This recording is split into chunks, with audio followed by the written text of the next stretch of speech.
Olá pessoal, José Mianucci aqui e sejam bem-vindos a mais um vídeo. Bom, no último vídeo eu recebi um comentário aqui do Herbert sugerindo, que eu falasse sobre como escolher uma paleta de cores para aquarela. Essa é uma dúvida bastante comum para quem está começando, então eu vou tentar elucidar um pouquinho aí sobre essa questão, lembrando que as cores que vão ser sugeridas aqui, elas refletem bastante o meu estilo de trabalho, tá? Então vocês têm que colocar isso aí na balança também. Bom, a maioria dos fabricantes geralmente traz uma paleta de cores equilibrada quando você adquire um set de pastilhas ou tubos. Em sets de aquarelas profissionais, é comum vir em tons em que a matéria-prima, no caso o pigmento, tem um custo mais baixo.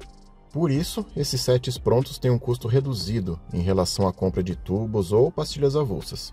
Porém, existem pessoas que preferem escolher as cores que vão utilizar em vez de adquirir um set pronto, o que pode reduzir os custos se você preferir trabalhar com uma paleta limitada de cores. Eu, particularmente, nunca tive a necessidade de ter uma paleta de 24 cores de aquarela, por exemplo. Muito provavelmente eu nunca iria utilizar determinadas cores de um set desses. Além do que, vocês sabem que o hábito de trabalhar com misturas traz um resultado muito mais interessante do que se trabalhar apenas com cores prontas. Então, partindo desse princípio, é normal a gente ouvir que basta adquirir as 3 cores primárias e ser feliz. Mas, em minha opinião, trabalhar com uma paleta de cores muito limitada é também problemático, ainda mais em aquarela. Imagina o tempo que iríamos levar misturando as cores para se chegar num determinado tom e, ao mesmo tempo, rezar para que aquela camada que acabamos de passar no papel não seque. Esse problema pode ser resolvido fazendo as misturas antecipadamente na paleta. Com tintas em tubo, isso se torna ainda mais fácil. Porém, por mais que você planeje quais cores serão utilizadas numa pintura, durante o andamento sempre surge um imprevisto. Você pode planejar toda a composição, mas eu costumo dizer que a pintura tem vida própria. Portanto, é impossível prever de antemão todas as cores que serão utilizadas durante o processo. E eu acho que é aí que está a graça de se fazer pintura, a imprevisibilidade. Dessa forma, eu não costumo fazer uma pintura com menos de 6 cores na paleta, no caso de uma paisagem, por exemplo. Assim eu consigo ter uma margem para uma ampla possibilidade de misturas. Já no caso de um trabalho mais voltado para ilustração, como o meu coelho, por exemplo, trabalhar com uma paleta limitada é bem mais fácil.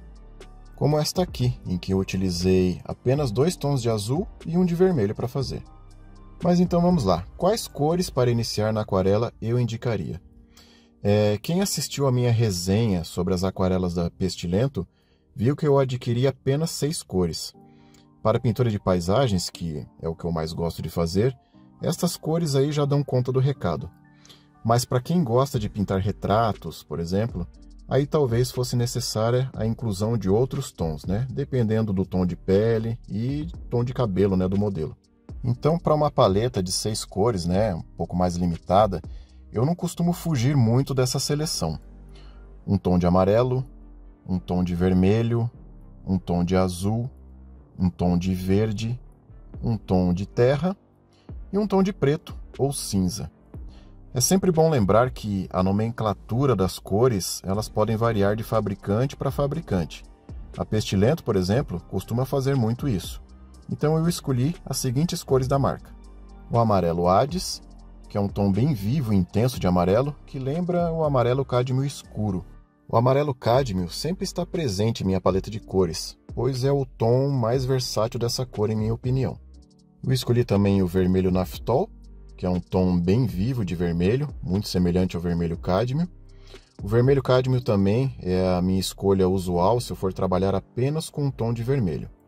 Eu escolhi também o azul Netuno, que é muito semelhante ao azul ultramar e que é de longe o tom de azul que eu mais utilizo. Escolhi o verde Hooker, que é um tom de verde nem tão natural quanto o verde Verse, mas nem tão artificial quanto o Viridian, no caso o verde esmeralda. O terra de siena queimado, que é o tom de terra que eu mais uso, em igualdade com o amarelo ocre, e que eu gosto de misturar com azul, por exemplo, para criar nuvens de tempestade, ou misturar com verdes, para intensificar um pouco mais os tons das folhagens. E o cinza painê, que é um cinza bem escuro e levemente azulado. Eu costumo usar da mesma forma que o preto, para fazer contornos e pequenos detalhes, ou para escurecer tons de azul. Muita gente condena, né, o uso de preto em aquarela, mas eu uso pra caramba. Bom, cada um com seu estilo de trabalho, né? Bom, então temos aqui 6 cores, segundo o meu ponto de vista, fundamentais para quem está começando. Mas se você quer ampliar um pouco mais a sua paleta de cores, temos outras sugestões aqui. Você pode incluir as 3 cores primárias no seu set inicial, se você desejar. Eu particularmente nunca senti falta delas, né, segundo o meu estilo de pintura.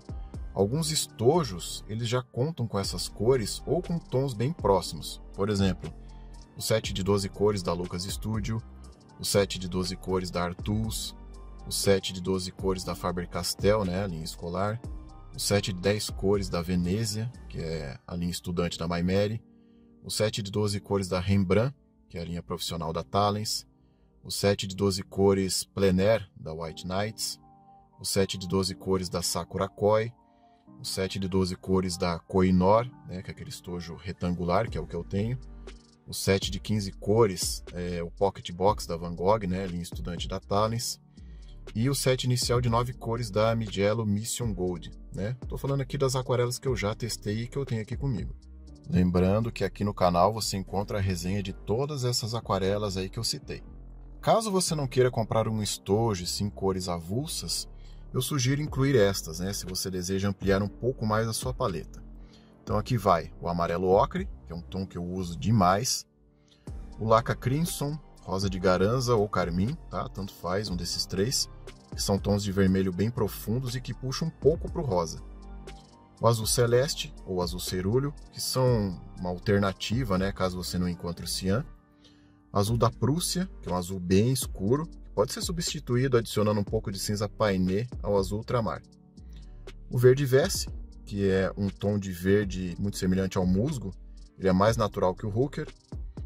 E o terra de sombra queimado ou o marrom Van Dyck, que são tons terrosos mais neutros e mais frios que o terra de siena queimado. Então essas 6 outras cores, somadas às 6 inicialmente aí citadas, elas formam uma paleta bem completa, segundo o meu estilo de pintura. Eu dificilmente sinto falta de outras cores, no máximo aí adiciono um tom de violeta, né? Que também posso facilmente substituir por uma mistura de um tom de azul com um tom de vermelho.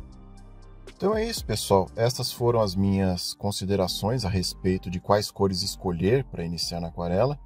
Eu reforço aqui que estas sugestões de cores são as que eu mais costumo utilizar e segundo a minha linguagem artística, né? Digamos assim, eu consigo fazer qualquer tipo de trabalho utilizando apenas essas cores.